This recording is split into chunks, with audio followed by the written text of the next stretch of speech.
Biruin mo ito Wala na lang, nanggugulo lang talaga. Sandali lang ho. Ano, medyo mainit na yung unang talakayan natin tapos biglang papasok ko mga boss chief amo sir eto. Si Boss Nyak, mga mamamayan may inaabi. Ano, sino nangamunan? Si Lorna Kapunan ha? Si Lorna Kapunan. Sinasabihan nitong si Jack, no? Na nanggugulo lang daw po mga bossing chief amo sir. Pakinggan. Ang hirap naman i-vlog nito. Bak kayong Team MR, ano? Oh, yan, sila JJ Bar at saka sila Jordan G. Diyos ko naman. Alam niyo naman nahihirapan ako i-vlog ito. Hindi matatapos nito ng puro katatawa lang tayo gagawin. Kada magsasalita, matatawa ako. hindi hindi ko pa nga inuumpisahan yung video, natatawa na ako. Sa susunod, wag na natin isama ito. Ano? Sabi ni Ma'am Carmen Lee, "Naku Mark, naku Mark, alisin mo nga si Ngongo, walang kwenta isa." Hindi totoo naman po, mga kababayan. Napapansin ko po dito sa mga ito, yan, dito sa samahan nila diyan sa SMNI. Ano po, yung tipong banat, banat, banat, puro pagbanat, tapos yung tipong aabangan natin yung reason o dahilan nila kung bakit sila bumabanat, no, sa gobyerno. Wala kang marinig, mga bossing. Wala kang marinig. Yung tipo bang, kagaya nito, eto, sample po, mga kababayan. Si Attorney Lorna Kapunan, ha? Ang sinasabi, no? Nitong si Mosnyak, mga bossing, na panggulo lang daw po. Oh, pakinggan nyo. Ang kakunan, nanggugulo lang talaga to eh. Nanggugulo lang to. Ano na, ayoko uminom. Diyos ko po, Lord. Hindi pwede uminom. Hindi pwede uminom. Ano, tapos, yung mga DDS pupunta dito sa ating channel. Ang sasabihin ng mga DDS, Mark Ramos, bulol!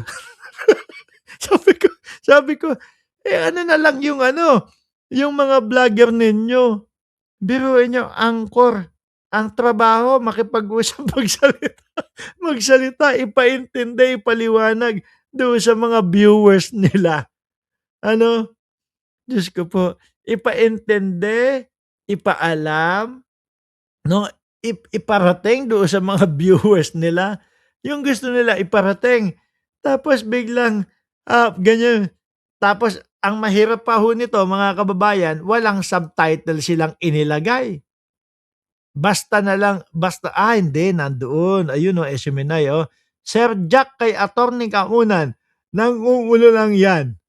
Diyos ko po. Okay, pe-play ko na ho Ang tumawa, bahala kayo sa buhay ninyo. Ang tumawa, tatamaan ng kidlat. Sabi ni Sir Robbie Osias, si Robin Hood kaya, ano ang ginagawa? Si Sir Robin? Ay, hindi. Sige. No? Pakinggan nyo muna si Robin Padilla dito. Skip muna natin yan si Moss Jack, mga kababayan. Asan ba yun? Meron ako dito Robin Padilla eh. Asan ba yun? Yung biglang sumisigaw kay Kibuloy si Robin Padilla. Naku, hindi ko yata na i-download. Hahanapin, hahanapin ko muna. Ito yata yun. Sandali Yeah. Ito po si Robin Padilla, mga bossing chief amo sir. I-download ko. Ang bilis. Ang bilis nitong luma kong laptop eh. No? Jack Perds, Gibo Chodoro for President sa 2028. Pwede, no? Kapag yan din ang itinaas ni Pangulong Bongbong Marcos, madami po ang boboto diyan. Ito, si Robin Padilla. Tinanong niyo po kung ano po ang ginagawa ni Robin Padilla. Ito na po, mga kababayan.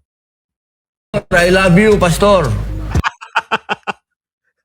Ayun, Pastor, siguro, alam niyo ho, mga kababayan, kung bakit nagkakaganito itong mga ito? Ang tingin ko ho, malapit na pong umalis, malapit na pong mga ibang bansa si Pastor Apollo Kibuloy po, mga bossing. Kaya po ang mga ito ay mga nagpapaalam na.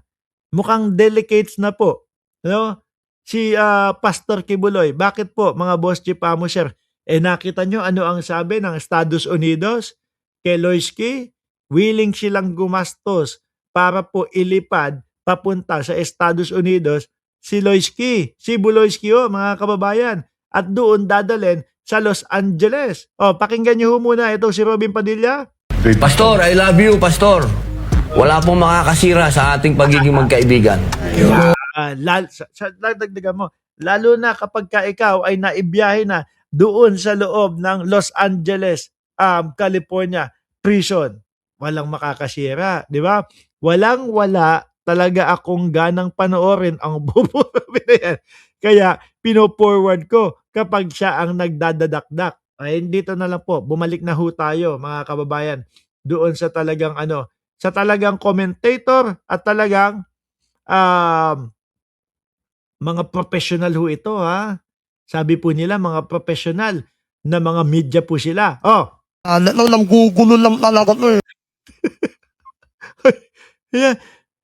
Ay nako. Hanggang ngayon mukhang wala na sasabihin kung bakit. Hindi, pakinggan nun natin. Naluluha ako. Pakinggan natin. Baka may sasabihin naman na dahilan kung bakit niya nasabi na nanggugulo si Atty. Lorna Kapunan. Hindi ko i-stop po mga bossing. Itutuloy-tuloy ko lang po. Ha? Game. Ang Kapunan, nanggugulo lang talaga to eh. Nanggugulo lang to. Dapat yung mga ganyan katanda, nagkano na lang, nagmamag-home ko no. Sandali. Hindi ako makasunod. Itong si Lorna Kapunan, nanggugulo na lang ito. Ano?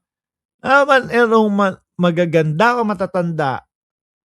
Matatanda. Paano? Hindi. Kasi para po, lalo na, SMNI ho yan, mga kababayan.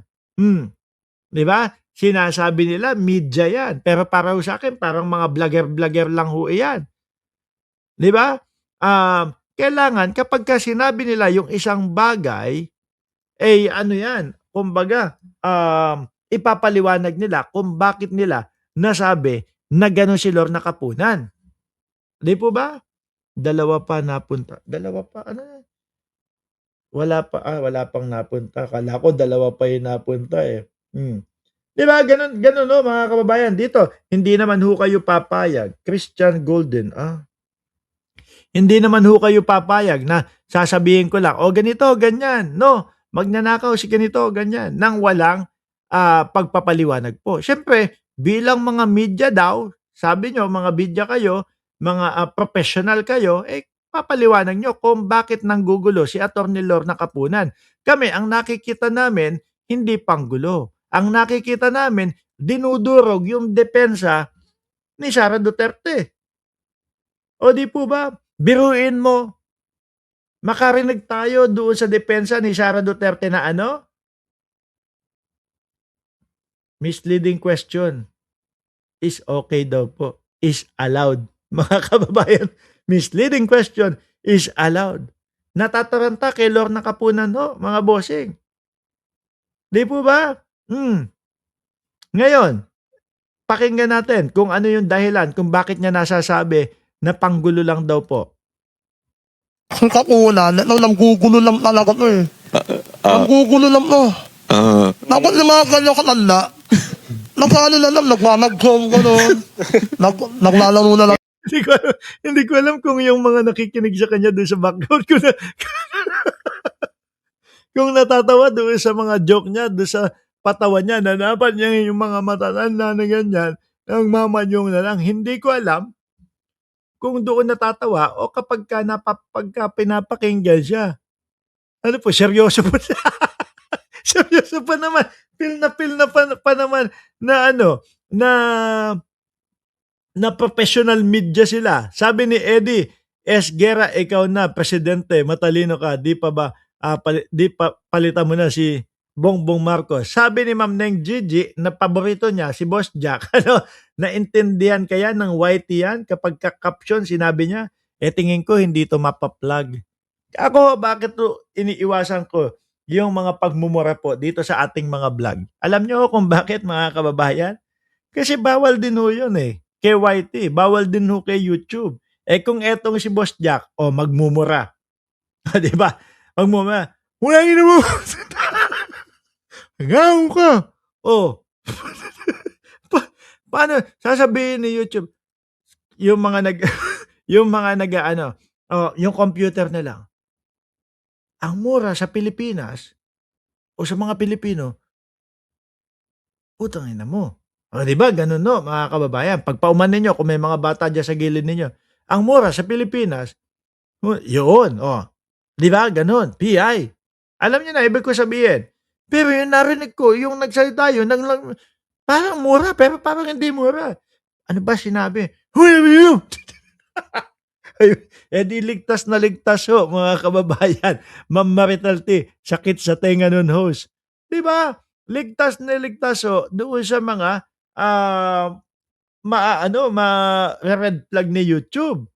Oh, pagka nagsabi ng ano pa ba? Uy, 'pag nagsabi, hindi din maiintindihan ni YouTube. 'Di ba?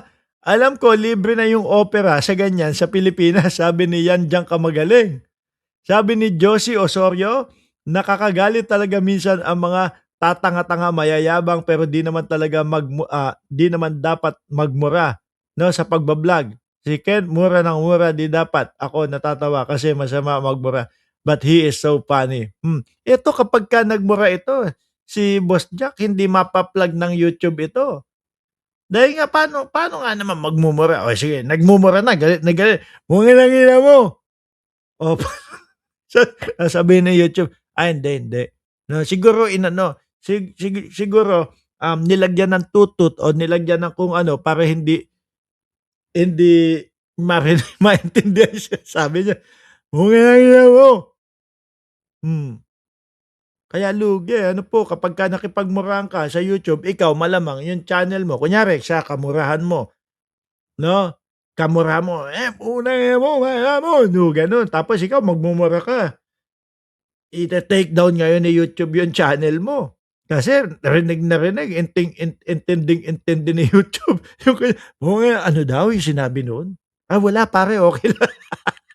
Aray ko pa. Sige, tuloy na natin. Ay, nako po. Relax na lang, no? Relax na lang ako sa bahay yung mga kanyan. Sorry Nagluluto na lang, ano? Nagkakaroon na lang Tumba-tumba, oo. Sa kapunan. Ano, ma'am. Okay. Si Kapunan pa, piniling banatan ng mga kababayan.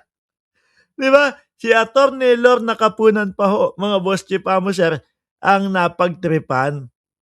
Mga boss chief amo sir. Sabi, sayang future ng subtitle ko sa TV ko. Wala, hindi gagana yan. Sabi ni Bahay Newberry fan, parang gibberish, pwede na mag-decode ng gibberish message.